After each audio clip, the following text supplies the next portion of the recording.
Good afternoon, Ellen. This is Hey, good afternoon. Good to see you, Daryl. good to see. It's good to see anybody right now. Signs of life. I'll just let that one go. I've not felt very lifelike today.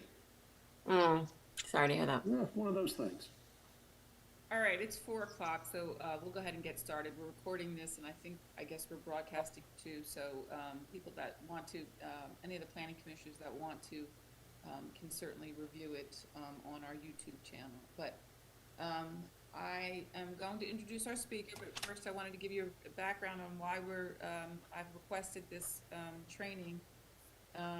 With 35 North coming online and everybody being really excited about it, we're seeing a lot of pedestrian traffic on Campbell Station and Kingston Pike in that intersection. And we're realizing that it's not entirely pedestrian friendly, and we needed to have some idea of a toolbox on how to address pedestrian friendliness there, but also in our other certainly as our mixed-use town center comes more to life, we're going to see a lot more pedestrian activity throughout that area. And we already see it across town, people trying to cross our Kingston Pike in different areas. So I reached out to the Knoxville Regional Transportation Planning Organization, specifically to Ellen Zaviska. She is the principal planner for the TPO. She works with pedestrian and greenway planning and safe routes to school and complete streets. Hello. She's been very active with the Active Knox Walkability Training Series that our planning commissioners and our Board of Mayor and Aldermen have been able to attend over the last 5 years, I guess. That's been very educational for us as we try to work through what a mixed-use town center looks like. She was very helpful for me in Union Road when I was going through trying to look for a reduction in the design speed through the TDOT. She was very helpful with advice. Also with the design of the walking trail on Union Road when we needed to cross Union Road to connect a trail and figuring out where that best happened. She worked with a Safe Routes to School, came in and analyzed our various schools or to see how students were using the sidewalks and where we needed to address some safety issues. And she handles the bicycle crash data for Knox County and the surrounding area for the TPO. So she's a wealth of knowledge and my go-to person when I have questions about walkability and pedestrian safety. So with no further ado, Ellen, it's all yours. Great. Thank you so much, Vice Mayor. I really appreciate the invitation, the opportunity to talk with all of you. I appreciate all of your time, and I will jump into it. That was a very thorough introduction. I'll just mention I've been in this region for about 16 years, working with the TPO, working with all the surrounding communities on pedestrian bicycle projects and safety projects. So I'm really excited to talk about this intersection and hope these ideas are applicable to other locations as well in the town of Farragut. So my thought was to start, rather than identifying issues and strategies to resolve them, to take a little step back and talk about the goals that you feel like your community has for this intersection. I always say that whatever we talk about, it's gonna come to the engineers to implement that. And I always say that engineers are excellent problem solvers. It just depends on the problem that you give them to solve. And for decades now, we've been giving engineers the problem of we need to move a lot of motor vehicles and we need to move them fast. And that's the problem they've solved with our designs of our intersections and our streets. And they've done a very good job of it. There's times when you maybe want to start solving a different problem and start thinking about more additional modes of transportation and different aesthetics and feels for our corridors and our intersections. So I just wanted to start off by initiating a conversation, hopefully about, what do you guys feel this intersection, who does it need to serve? And when it gets to the point of thinking about, are there trade-offs in terms of the capacity for moving vehicles versus the safety and comfort of people walking? When it comes to those types of trade-offs, who are you thinking needs to come first in that? So I'll just open up that conversation and hopefully folks will chime in.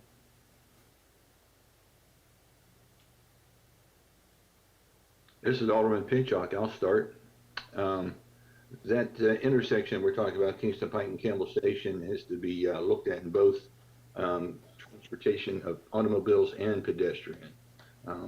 It's going to be the center of our town. It's already busy with traffic. We hope to take a road that the Jamestown Boulevard, it's to kind of circles around that intersection, to use that maybe as a bypass for automobiles. And I hope down the road we can get 2 traffic lights at either end to help with that. But our main concern right now is pedestrian traffic. So trying to get them across. It's several lanes, turn lanes both ways. And we just don't want someone getting halfway out in the middle of that intersection and someone not see them. So a lot to look at, a lot going on at that intersection. There is. Thank you, Alderman. So Ellen, my name's Scott Meyer. I'm Alderman from the North Ward. So thank you for making time for us today. So let me make sure I clarify your question, because I think your question might be a little loaded. So I'm not sure yet. So you're asking if we have to pick one or the other, right? I think that was the way I heard the question. Who's going to win out, the pedestrian or the vehicles, if we had to choose? Is that, I don't put words in your mouth, but is that what you're asking? I guess I would, I appreciate what you're saying. I guess I would say it's not so much a matter of one or the other as a matter of a ranking. And if you've got to consider, if there is a need for trade-offs, where do you think we need to put your thumb on the scale there? Gotcha. So, in who's your common sense with that? Why, again, I'm interpreting your question as, basically who's going to win out between the two. And so I'll just be blunt and just say the pedestrians. If I had to choose, and I don't know if that's a super popular answer, but at the end of the day, I would love for both the pedestrians and the vehicles to both win. But I'm not sure that we can have speeding cars zooming through Farragut and have a safe pedestrian environment. So if I had to choose, I would pick the pedestrian. Okay. Appreciate that. Anyone else want to chime in, talk about their thoughts? I'll go ahead and add on to what Ron and Scott have been talking. The pedestrians and bicycle riders are the most vulnerable units in a multimodal transportation system, which is really what we're trying to establish here. So clearly, pedestrian safety, we don't want people getting hit in the middle of these intersections, and we'd like to keep it safe for them, but convenient for, and possibly slower for our vehicle travel, which most people admit that people drive too fast. So obviously the pedestrian needs to be thought of, but we're always going to be car-centric in Farragut. We're a suburban community. We rely on our cars, and that's a reality that we really do need to come to grips with. That and I know that we're talking about Jamestown Boulevard as maybe another piece of the connectivity issue, but that also needs to be bike and pedestrian friendly. That feeds out of Village Green, feeds into that. They would actually have access to a light and be able to get out on Kingston Pike or Campbell Station safely, but we also want pedestrians and bicyclists to feel comfortable on that road too, and I think there's enough space there for all of that. So that's whenever you're putting pedestrians in the mix, you have to think about how much capacity. Are we going to widen our roads anymore? I don't think we should. I know that a lot of people are concerned about the, that as things develop out here in southwest Knox County, that we're going to have a lot more vehicles coming through Farragut. But we also have to kind of make sure that we're keeping to a dream that's been part of Farragut's vision since for at least a quarter of a century. They've been investing in sidewalks and investing in this idea of walkability. So those are my 2 cents. Appreciate that. Anyone else want to weigh in? This is Alderman Meyer again. Just one more thought that I was thinking when Louise was speaking. So I want to make sure that the vehicle traffic for Farragut residents is efficient and smooth. I'm not necessarily concerned about Loudoun County or residents who are not part of Farragut. And so if we have to put measures in place that are efficient for Farragut folks, but it forces folks from Loudoun County to take Watt Road instead of coming down Kingston Pike, that would be a dream come true. Just like those folks who live in South Knox that are not part of Farragut, if there's a way to get them on North Shore and go up Pellissippi, I'm all about that because I'm concerned about the vehicle traffic for Farragut residents and actually not inviting non-Farragut residents into our town, not to be selfish, but because we don't have the capacity in a 16 square mile town to have all these folks coming in from surrounding areas plus the school traffic that we have, particularly on Campbell Station. Got it. Well, I'll note that I'm open to hearing comments and questions throughout. We'll move on to the next point I wanted to make, which was that as we talk about these trade-offs and as we talk about ideas, most of the things you would consider doing with this intersection, your engineers would model that and look at the impact. The typical way that's done, of course, most folks are familiar with LOS or level of service as a way of, analyzing the road capacity and the impact of changes on vehicles. And that's a very good way to look at it. I just wanted to note there's other sort of measures and other ways of analyzing changes we might be talking about. One of them is looking at safety, so the impact on conflicts, impact on crashes, on crash severity. And then there's also a way of looking at it from the impact on vehicle miles traveled, or VMT, through, say, the network of roads. There are cities and even some entire states that are shifting from level of service to more of a VMT analysis when they talk about road projects, and recognizing that if you are able to create more opportunities for safe walking and cycling and other ways of getting around, that can have the impact of, possibly reducing the amount of driving people do, or keeping it level at a time when it's increasing other places or as population is increasing. So that's just something to keep in mind as we, as you guys get more into some options for this intersection or other locations in Farragut, just different ways of analyzing the potential outcomes. So now I'll turn to some thoughts I've had about this intersection. I went out and spent some time out here. Obviously, all of you are very familiar with it. Actually, when I went out to take some pictures and look around, found some other people walking through there, so I was able to have a little impromptu focus group. But obviously, if you've crossed this intersection on foot, you recognize that you've got some conflicts with turning vehicles. With both the drivers turning right and then oftentimes drivers making left turns across the same crosswalk that you're using.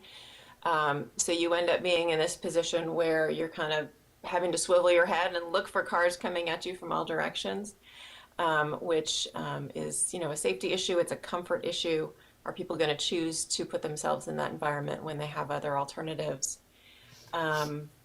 There's a need at the corners for some improvements based on ADA accessibility.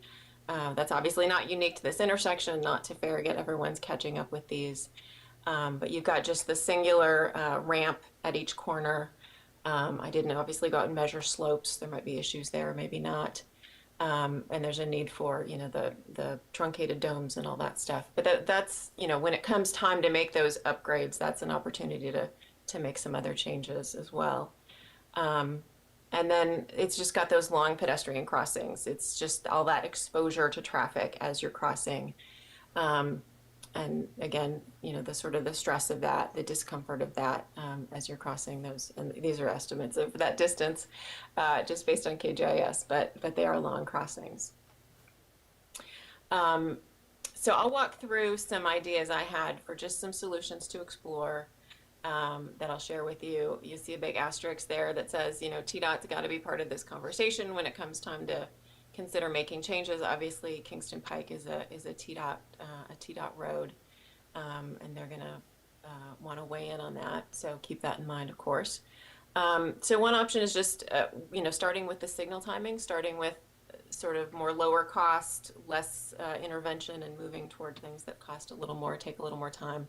You know, looking at the signal timing, can the timing be increased for people crossing?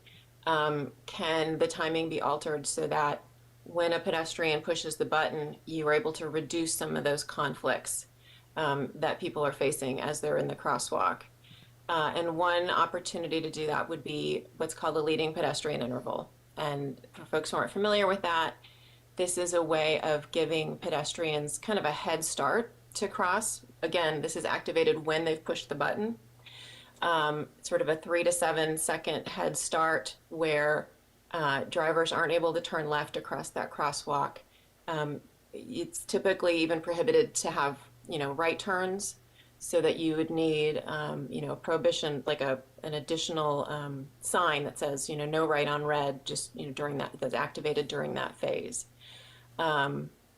So that would be one option. This is one of the solutions that Federal Highway Administration is pitching as a pedestrian safety intervention. They've been shown to reduce collisions as much as 60%, as you can see there on the graphic. Another, again, this has to do more with, you know, markings and small scale interventions, just maintaining the high visibility crosswalks that you've got out there right now, which you do have at the intersection. This is a graphic from NACTO, which is another resource I'll share later in the presentation, so you have that link. So even if you were to upgrade or alter the crosswalks to be, you know, something that's more aesthetic or involving color, things like that, which is great, just making sure to maintain the visibility of those as high visibility crosswalks that are obvious to drivers who are approaching the intersection. And then another way to increase the visibility of people crossing is addition of pedestrian scale lighting. So if there's a thought that, you know, this intersection is going to serve, you know, maybe people are out there on a summer evening and they want to cross from, you know, restaurant to where they park their car or whatever,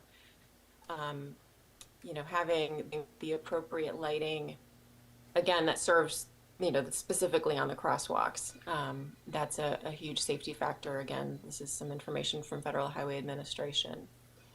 And then an additional thing that was asked was about the use of in-street crosswalk lighting, which you see sometimes at more like mid-block crossings. And that's a treatment that at a signalized intersection would be considered experimental. That's something that that Farragut could decide to experiment with. It would take federal approval to do that. Obviously TDOT buy-in, as with anything else, but that's an option that could be explored, again, to increase awareness of drivers that people are crossing the street. So then moving from, you know, lighting and signals and things like that to more, I guess you could call them concrete solutions, looking at those corners that need the ADA upgrades anyway. This is a graphic just showing, you know, what the typical replacement would be, where you'd have two separate ramps at each corner to serve the crosswalks. That would be an opportunity to tighten up the corners a little bit, and I'll show sort of a graphic of what that would look like or might look like. But if you were able to tighten up those turning radii, it tends to slow cars down that are making those turns, especially right-hand turns. And there's just a ton of benefits to safety from doing that. I mean, safety for all modes, but especially for people walking, who of course are the more vulnerable road users. So when you can slow vehicles down, even just a few miles an hour, you increase the scope of vision that drivers have, so they're more able to detect people walking and cycling. You increase their opportunity to slow down and avoid hitting them. You decrease the severity of any crash that does occur. You give people, just more time to react to someone crossing the street, and that's just a huge safety benefit. That again, even just small reductions in speed. And if you do tighten up those turning radii, you tend to shorten the crossing distance for pedestrians as well, which might give you an opportunity to, incorporate that into the whole timing of the signal. And that's very complicated. I'm not going to promise that as an outcome, but it's something that may benefit the signal timing if you are able to shorten the pedestrian, the physical distance that the pedestrians have to cross. And tightening up those corners is something that doesn't necessarily have to be, put out there all at once as a permanent solution. It's something that sometimes you can experiment with. So rather than going right to a curb, if you wanted to try it, it could be, some paint and flex posts to just sort of alter the geometry of a corner a little bit and see what impact that has on driver speed. So that's one way to sort of approach it. It could be just an experimental thing. Again, if TDOT were willing to go along with that. So finally, the bigger issue of just the length of that crossing and the fact that there isn't currently any sort of respite for folks who are crossing. This is just sort of I'll show you just sort of a mock-up I did of the intersection. Obviously, this is not, any sort of design plans. This is just to give you a sense of how this might look if you were able to squeeze in some pedestrian refuges. And this is, so I'll note that this is a pretty significant change to the way traffic would flow through the intersection, in that what I'm doing is taking this right turn lane on the 3 legs and making it a shared through and right turn lane. So that's something that does, decrease some of the vehicle capacity there. That allows you to shift the left turn lane over, and it gives you this pedestrian refuge lane or median on 3 of the approaches to the intersection. And I'm also showing, a sort of a tightened up turning radius, basically taking this turning radius and applying it to the other 3 corners. And this is something then that would have the effect of giving the pedestrian, a shorter crossing distance in total, and also the opportunity to, pause and catch their breath. If they don't have time to make it all the way across the intersection in one swoop, they can pause and catch the next light. And of course, this is something that would have to be, modeled and analyzed and looked at, hopefully in the context of, the other projects that are being talked about with Jamestown, the potential to signalize those intersections, which maybe might divert some traffic from this intersection. So this would be part of, a whole sort of a network analysis. But this is just, sort of a very rough visualization of what that might look like to make those crossings a little more comfortable. So Ellen, just to make sure I understand, this is Scott Meyer. I'm sorry, could you go back a quick? Sure, of course. Thank you. So the gray areas, those are become medians. Exactly. Like the gray line. Okay. All right. Thank you. Exactly. Yep. And that would have the effect too of slowing, I think, potentially slowing left turns as well, because you'd have, just a little more defined area that left turning vehicles are going into. Okay. So this would, I guess, shorten, or I guess the lanes wouldn't be as wide. Is this reducing the lane width from what it is currently? It would not be. No, this would basically just be taking a full lane there, eliminating that right only lane. So rather than squeezing the lanes that are existing. I don't know if you'd be able to, but that might, if you can, I don't know what those lane widths are, if they're 12 feet or if they're 11. Daryl, I don't know if you know off the top of your head. I don't know if there'd be room to just, squeeze the lanes a little bit to get that, buffer. Ellen, can I ask, Mhm. if you're talking about, if, I'm thinking about this from, if we're looking at Jamestown Boulevard and doing that project, that would be the time to consider if there's any legs of this, that this might be, an option. What if your analysis comes back and you say, okay, we anticipate a number of people making a right onto Jamestown to go around this intersection. And we could put a pedestrian island in the southbound Campbell Station Road, but it may not work for the westbound Kingston Pike. Could you see it, could it be that you only end up a pedestrian refuge at one or two of the legs? You don't need to have it, if one works, you can put it there. Is that an option? Is that something you've seen done?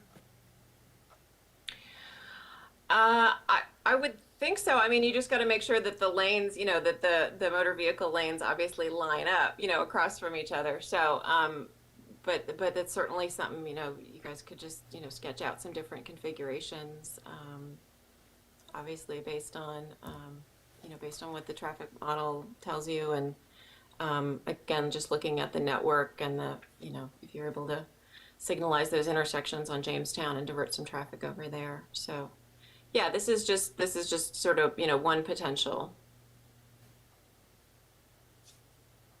Thank you. Sure. And then finally, I'll share some resources for more information. Obviously, there's tons of good information out there, but these are all and these are links. So when I share this presentation, you'll have access to where those go. But these are all resources that are either from federal highways or from TDOT or endorsed by TDOT. So they should be, they're sort of, mainstream resources. So you've got at the top there some information from federal highways on enhancing crosswalk visibility. TDOT has a very good multimodal manual, design manual that they came out with a couple years ago. That NACTO guide that I mentioned earlier is one of the resources. That's something that's been endorsed by TDOT. Same with that ITE document, the ITE walkable thoroughfares.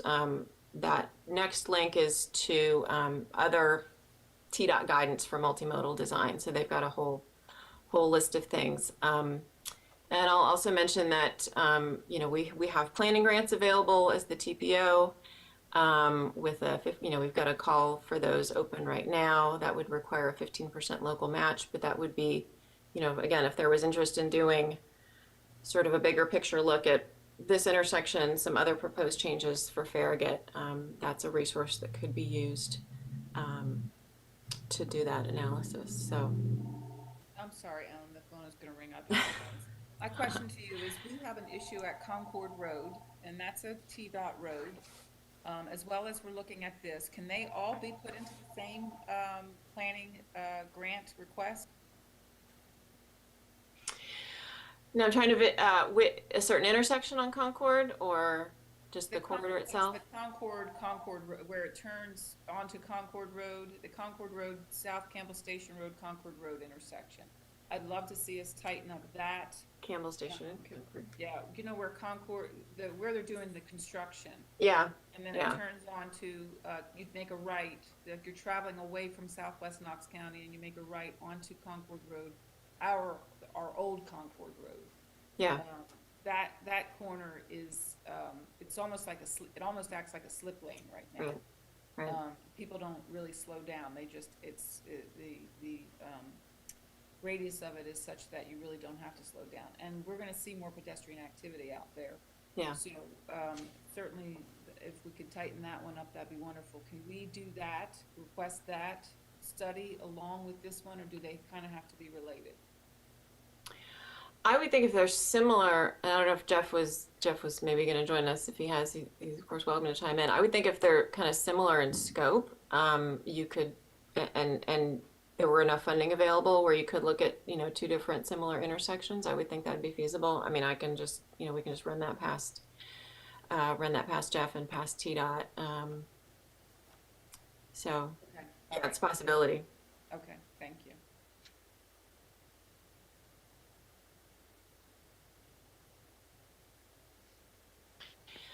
That's what I've got for you guys. I'm glad to respond to comments or questions that you might have.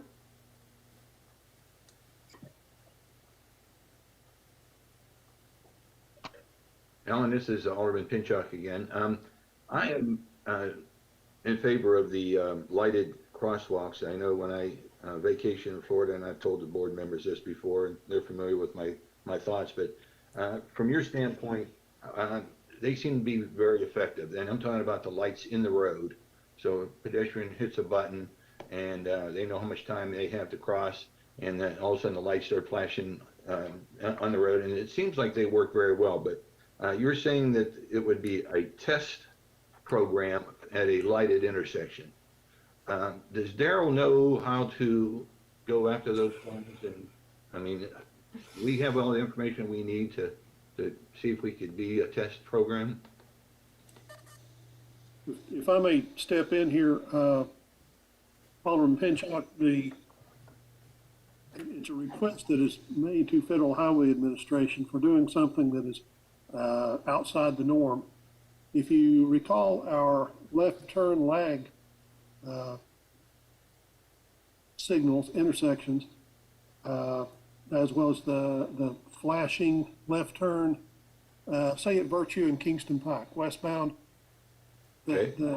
instead of having the old style of left turn signal, that was a kind of an experimental thing. We had to request permission to do that back when we did it.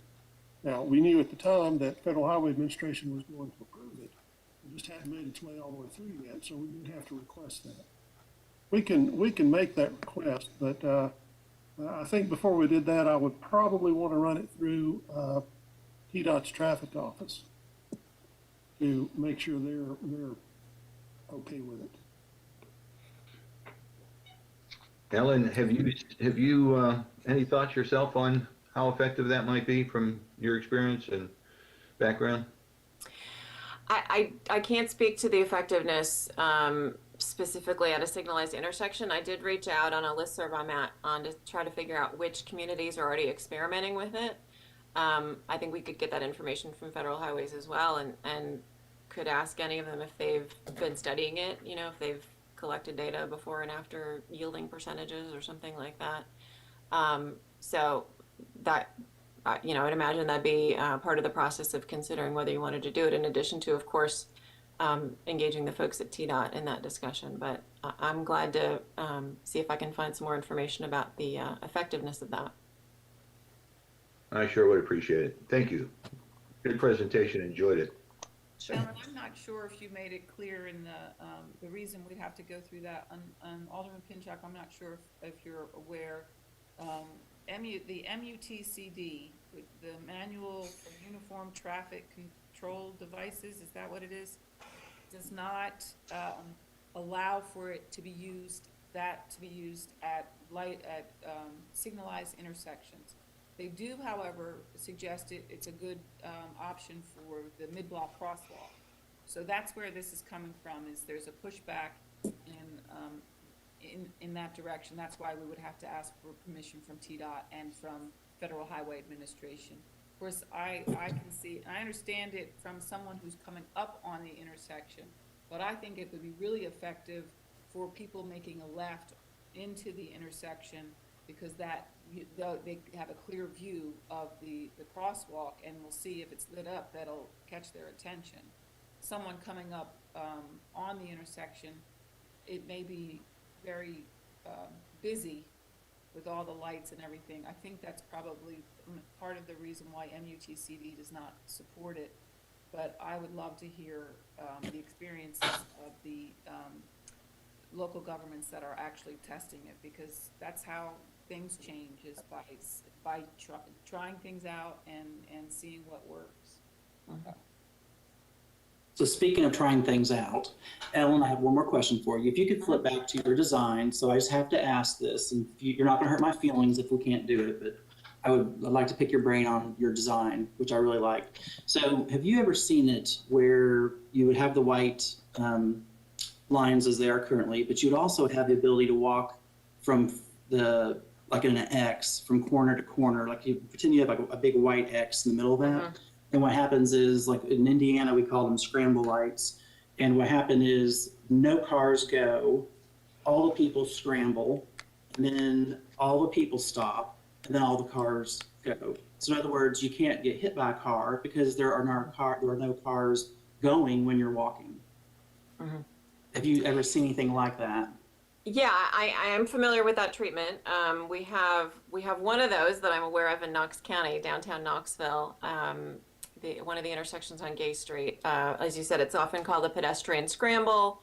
I love it. Also known sometimes as a Barnes dance after one of the engineers who pioneered it. So a little bit of I traffic. love that. We're traffic celebrating our federal nerd in there. history, Ellen. So that's There you go. but that's perfect because we're trying to get back to our virtues on which Farragut was founded back in the federal days. And so There you go.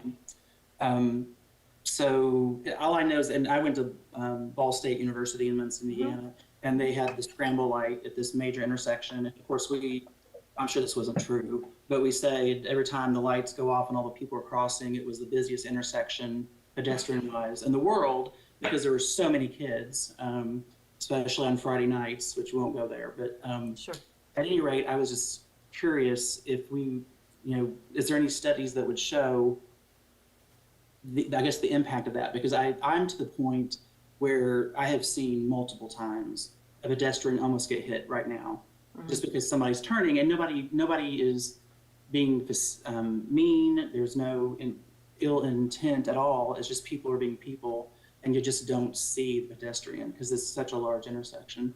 And I'm just trying to figure out, could we just say, okay, there's all the people walking and there's no cars going, and then there's all the cars going and no people walking. And so there's no ability to get hit, relatively speaking. Yeah, obviously, it'd be difficult to, just kind of estimate the impact that would have on, on the traffic flow and the signal timing. It's certainly something that could be studied. This isn't sort of the typical. I mean, what you talked about there, your experience in Muncie was the more of the typical, where it's a university setting or a downtown setting where you do have just a ton of pedestrian traffic. That would be more typical for that sort of treatment. But I absolutely hear what you're saying about, the concern about, just people driving, people making turns and the conflicts that you have there and how it's not mean-spirited. It's just the way the intersection functions. So, Yeah. As I said, if you can bring the speeds down and reduce the conflicts a little bit, I think that makes a big impact. If that's an option, you guys, wanted to consider and try modeling that would be. Mm-hmm. Well, I mean, and there'll be more people here because once the downtown's built, we're not going to be as busy as, UT. But, I mean, that's the whole vision, I think, to be a pedestrian community. And I think on Friday nights when we're having the symphony play downtown, there'll be people who want to walk. I mean, there's people who wanted to walk at Christmas. That's what made me nervous, was folks were going to Starbucks, they were taking their babies across this intersection, and then there were cars zooming by, and you hear the cars honking. And I just think it's to the point where I would love to say either it's pedestrians walking like a scramble light, and then nobody walks and the cars go and there's not an option.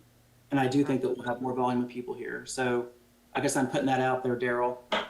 I'm just one of five, but I would love to see something statistically significant to show that this would work. Also, I'm assuming the medians, they would be probably wide enough that we could plant some greenery perhaps, right? Because we're taking up a whole 12-foot lane. Right? Yeah, that could be a potential, yeah. Okay. Obviously, it would depend on, making sure you maintain visibility and, keeping stuff low. And I've just showed it as, gray as if it's concrete, but yeah. Okay, thank you. Sure.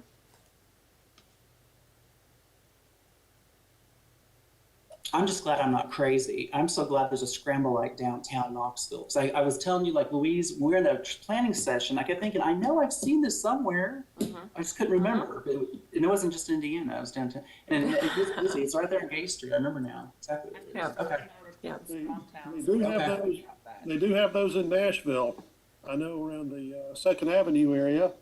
And Okay. I will say that all of the Uber drivers hate them.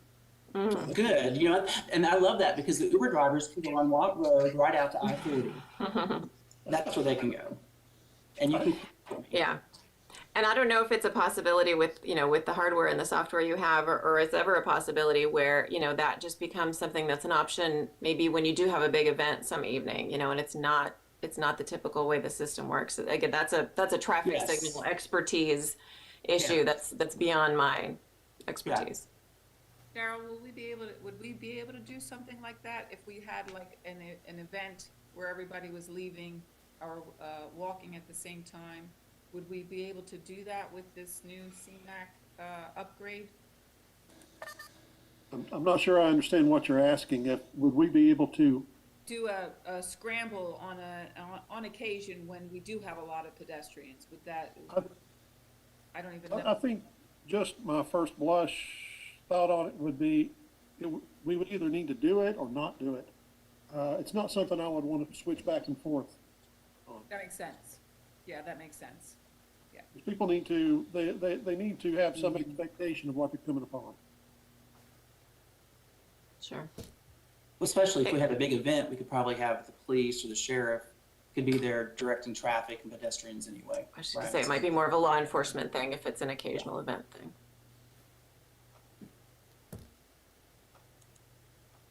Well, I'm official. I'm voting for the scramble light. Y'all can do what you want, but and with some kind of low tree with some greenery of some kind. That'll make Shipley happy, right? Is Mark on the line? Mark likes our trees. Yeah, I'm on the line. Wouldn't you second that, Mark? Well, I do like trees. They will need to be appropriate to the context, though.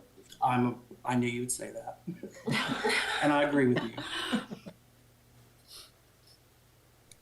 Well, it sounds like that's about it, Ellen.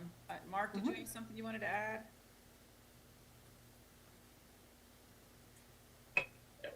I don't have anything to add. That was a good presentation. I think Sure. you gave us a lot to think about, and I really appreciate that. There's things to look at and certainly things to study with this Jamestown Boulevard plan that we have. This is probably the time to look at that intersection and see what other opportunities we have. So, does anyone else have anything to add or any questions? Because if not, we can close this out. Just a thank you, Ellen. Appreciate it. Sure. Say the same thing, Ellen. Thank you so much for helping us out today and walking us through the different methods we can use. I know we will be having lots of discussions about those now in the next few weeks as we prepare for our budgeting process, looking at that next year, but also the years out from there. So thank you. You're welcome. It's glad to be with you, and I'll forward these slides, and feel free to follow up with any questions you have. Thank you, Ellen. I appreciate your time Sure. so much. Take care. All right, everyone. Have a good night. Bye, everybody. Take care. Thanks.